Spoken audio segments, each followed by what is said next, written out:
Comment se libérer de la peur de l'abandon? C'est ce qu'on voit tout de suite ensemble dans cette nouvelle vidéo. Avant ça, n'hésitez pas, je vous ai préparé une petite conférence gratuite si vous ne l'avez pas encore vue sur comment s'accepter pleinement et croire en soi. Le lien est juste ici en dessous de la vidéo, c'est un cadeau que je vous fais. Salut tout le monde, j'espère que vous allez bien. Alors je suis vraiment ravie de vous retrouver dans cette vidéo qui me tenait vachement à cœur. C'est un sujet que j'avais envie d'aborder avec vous depuis un petit temps. Je pense pas que j'en ai déjà parlé sur la chaîne. C'est vrai que c'est un sujet qui est très souvent abordé dans les accompagnements individuels que je fais. Moi-même, ça a été la plus grande blessure que j'ai eue à guérir et que je guéris encore maintenant. Et la plus grande peur que j'avais aussi. Et puis, vous avez été super nombreux. J'ai fait un petit sondage en fait sur Instagram pour voir un peu comment je pouvais vous aider encore plus. Et il y a eu beaucoup, il y avait une question, c'était quelle est ta plus grande peur, ton plus grand blocage? Et il y a eu beaucoup de personnes qui ont mis peur de l'abandon, du rejet. Alors c'est différent encore, d'accord? Même si souvent les deux peurs se ressemblent et souvent les personnes qui ont l'abandon, il y a aussi le rejet. Mais ici on va vraiment traiter de la peur, la blessure de l'abandon. Le rejet c'est encore autre chose. Et donc voilà, c'était pour moi du coup une évidence de faire cette vidéo. Et de vous partager les clés qui déjà que moi j'utilise, donc les clés que j'utilise dans les accompagnements pour permettre aux personnes de vraiment se libérer de cette peur qui, c'est vrai, qui est assez lourde au quotidien à vivre, et aussi moi comment j'ai fait pour y arriver. Donc voilà, c'est tout ce qu'on va voir ensemble du coup dans cette nouvelle vidéo. Alors déjà, dans un premier temps, c'est vrai que je voulais juste vous dire par rapport à cette peur d'abandon, pourquoi on a du mal, parce que c'est vraiment pas évident, soyons clairs et honnêtes, c'est pas évident, d'accord, de sortir de cette peur de l'abandon qui est une peur qui est très intense, très profonde. C'est une blessure qui est en général très marquée. Et en fait, c'est pas évident d'en sortir. Pourquoi? Parce que très souvent, on est confort, enfin, en fait, on a il y a un certain confort en fait à rester dans cette posture dans ces schémas, dans ces vieux schémas, dans cette posture finalement du dépendant, de la victime aussi. Vous verrez pourquoi je dis ça. Et donc il y a un certain confort à ça. Et c'est sûr que une des clés, vous verrez, c'est de prendre sa responsabilité pour pouvoir vraiment y arriver. Donc voilà, c'est pour ça qu'il y a beaucoup de personnes qui ont du mal à en sortir, parce qu'il y a finalement, ça demande vraiment du courage et de passer à l'action et d'agir pour pouvoir y arriver. Et donc là, j'ai vraiment envie dans un premier temps, on va voir ensemble un peu les caractéristiques, on va dire, de la personne qui a cette peur, cette blessure de l'abandon. Et ensuite, je vais vous proposer du coup les clés que moi je mets en place avec les personnes que j'accompagne et que j'ai mis en place aussi pour moi et qui ont été vraiment très efficaces et très puissantes. Alors, les caractéristiques de la personne qui a cette peur, cette blessure de l'abandon, typiquement déjà au niveau physique, ce sont des personnes qui vont avoir tendance à se tenir un peu courbées, donc avec un espèce de poids sur les épaules, et aussi surtout cette espèce de sensation d'avoir besoin de s'appuyer aussi. Donc c'est des personnes qui ont souvent besoin de s'appuyer, de s'accouder, de s'appuyer contre un mur. Moi je sais, hein, parce que ça a toujours été comme ça, j'ai toujours besoin de m'appuyer quelque part. Et donc ça c'est typique. Souvent elles ont des très longs bras. Alors après attention, ça reste d'accord des traits physiques. C'est pas automatique, mais en tout cas souvent elles ont des grands bras et elles savent pas trop quoi faire de ces grands membres. Ensuite, ce sont des personnes aussi qui ont des grands yeux et qui vont avoir tendance à avoir qui vont réussir à faire vraiment le regard triste, le regard vraiment avec les grands yeux. Et donc ça c'est typique aussi. Alors c'est des personnes aussi qui ont tendance à, en effet, on voit souvent des troubles du comportement alimentaire, comme la boulimie et autres, qui vont venir vraiment combler dans l'alimentation, dans la nourriture. Et en plus au niveau du fonctionnement mental, psychologique, il y a clairement une croyance en fait chez la personne qui a cette peur de l'abandon. Je ne vais pas y arriver seule. Voilà, je suis incapable d'y arriver seule, j'ai toujours besoin du soutien de quelqu'un d'autre. Et ce sont des personnes qui se dévalorisent énormément. Je ne suis pas assez. Je ne suis pas assez. Ça, c'est vraiment la phrase qui revient très souvent.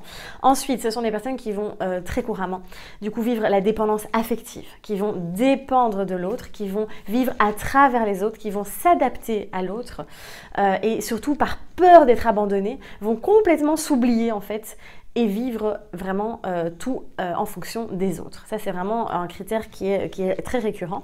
Ensuite, on a typiquement ce sont des personnes qui sont très souvent dans le rôle de victime, qui ont besoin d'attirer l'attention, qui dramatisent beaucoup les situations. Parce que c'est de cette manière-là, en fait, elles ont l'impression, en tout cas, elles ont cette croyance que c'est de cette manière-là qu'elles vont attirer l'attention et donc se sentir soutenues et ne pas être abandonnées. Donc c'est vraiment des mécanismes, évidemment.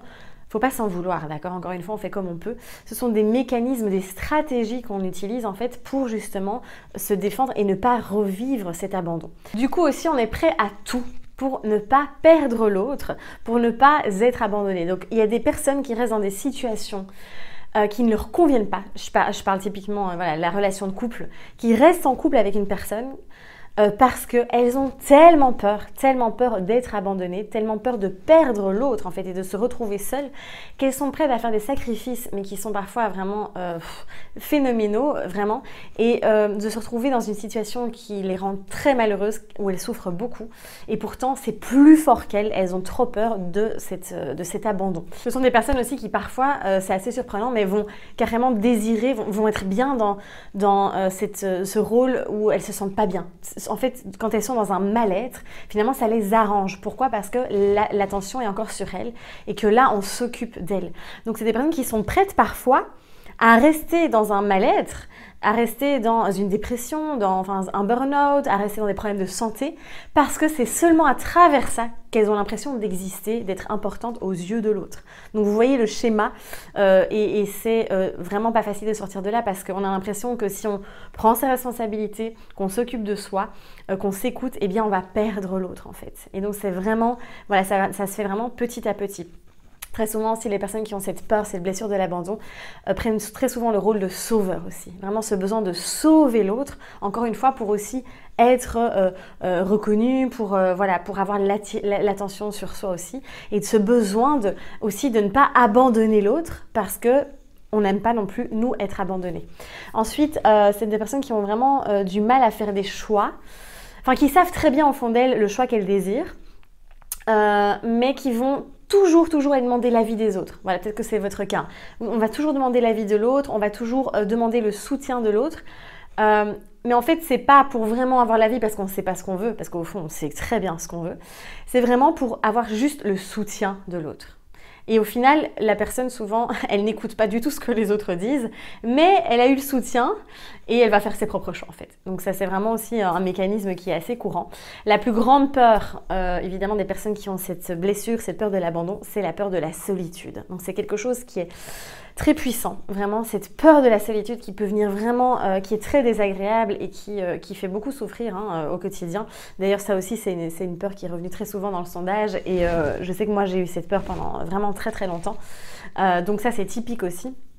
Et puis, aussi typiquement, ce sont des personnes qui vont faire croire qu'elles sont très indépendantes. Donc à l'extérieur, elles vont dire « Ah, mais moi j'ai besoin de personne, je suis hyper indépendante, je me débrouille vraiment seule. » Et en fait, au final, à l'intérieur, il y a vraiment cette grande dépendance de l'autre. Dépendance que ce soit même au niveau des relations sentimentales, mais aussi amicales, familiales, des réseaux sociaux. Il y a une addiction en fait aux réseaux sociaux de venir combler en fait et de ne jamais du coup se retrouver seule et de toujours être occupée à avoir des liens. Alors attention, là je parle des caractéristiques qui ont l'air un peu négatives, d'accord? C'est pour vous aider à comprendre aussi. Mais évidemment, ce sont des personnes qui ont plein d'autres talents. Très souvent, ils ont des talents artistiques. Ce sont des personnes qui sont très sociables aussi, qui adorent aider les autres. Donc, elles ont souvent ce don, enfin ce talent d'aider l'autre. Ce sont souvent de très bons comédiens aussi, évidemment. Mais voilà, il y a vraiment ce côté artistique qui est souvent présent. Après, ça reste une généralité, évidemment.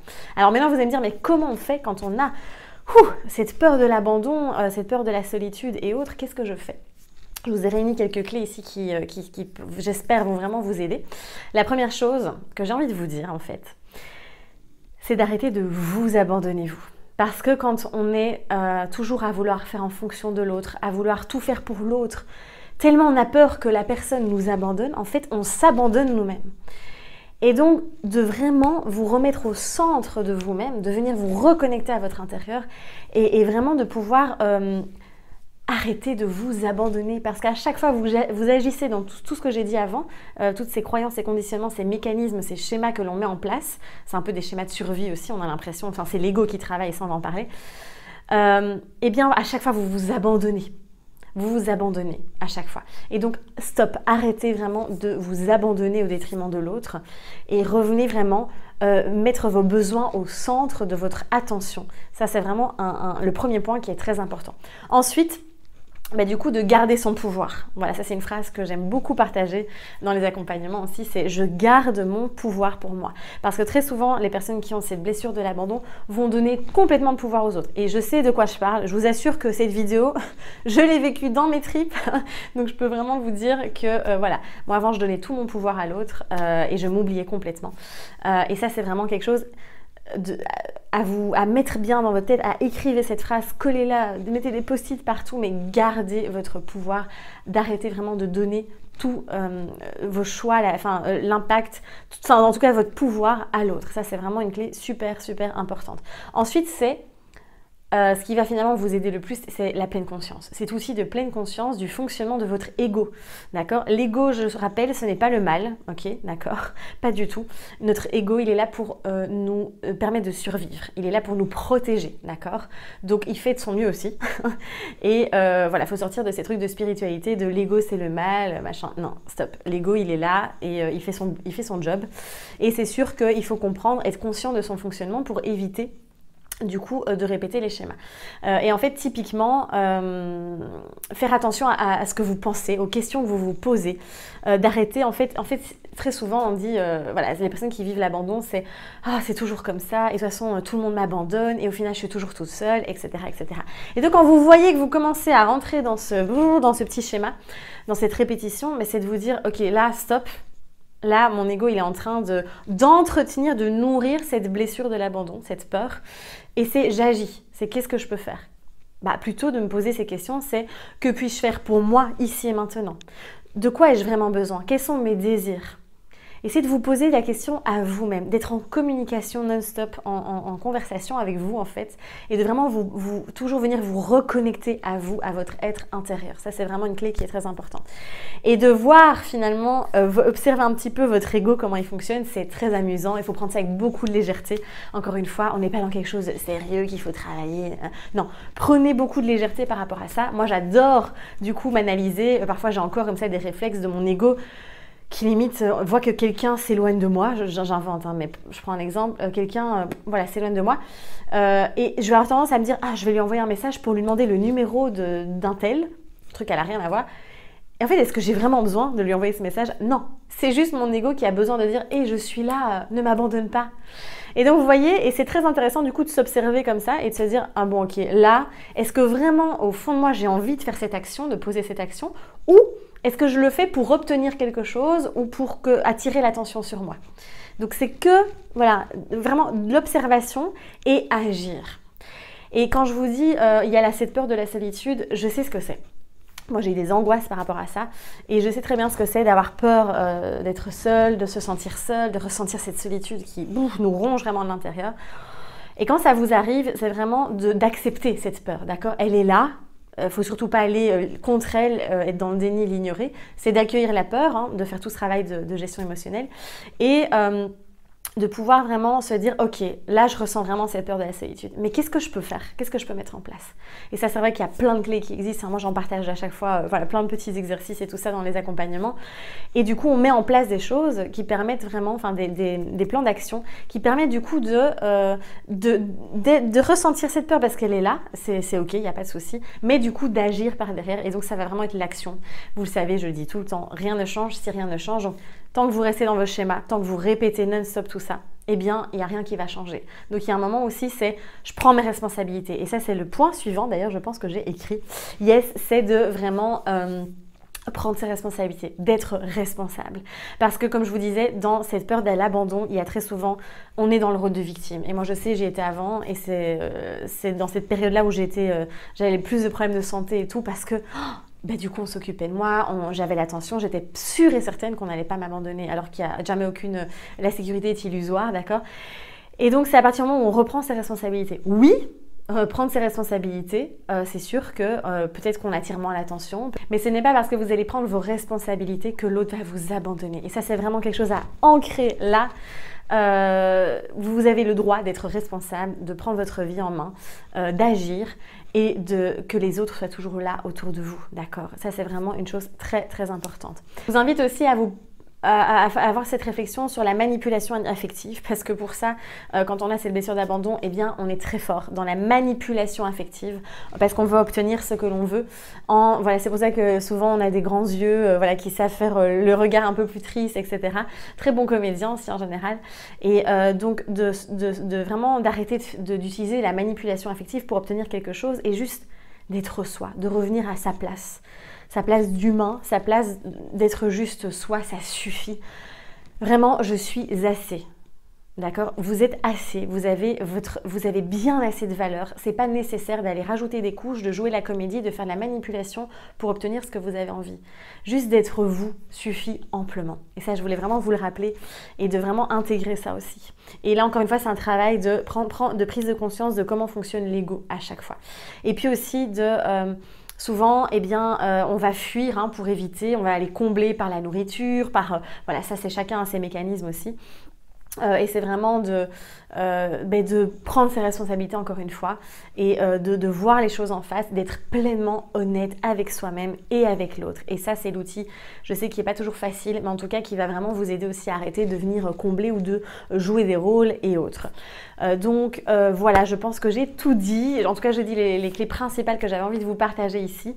J'espère que ça va vous aider. N'hésitez pas dans les commentaires à partager votre expérience aussi. Vous, si vous avez d'autres clés, ça peut vous aider entre vous aussi, hein. Ça c'est vraiment toujours super. J'adore lire vos commentaires, où vous vous entraidez, où vous échangez, parce qu'on est là pour être tous ensemble aussi. Et puis n'hésitez pas à liker la vidéo, à la partager autour de vous si elle vous a plu aussi, à vous abonner à la chaîne si ce n'est pas encore fait. On se retrouve très bientôt pour une prochaine vidéo un peu spéciale, vous verrez. Donc je vous annoncerai tous les changements qui va se faire ici sur la chaîne aussi et en général, mais je vous parle de tout ça dans la prochaine vidéo en détail. Je vous dis à très très vite, prenez soin de vous et osez briller. Je vous embrasse.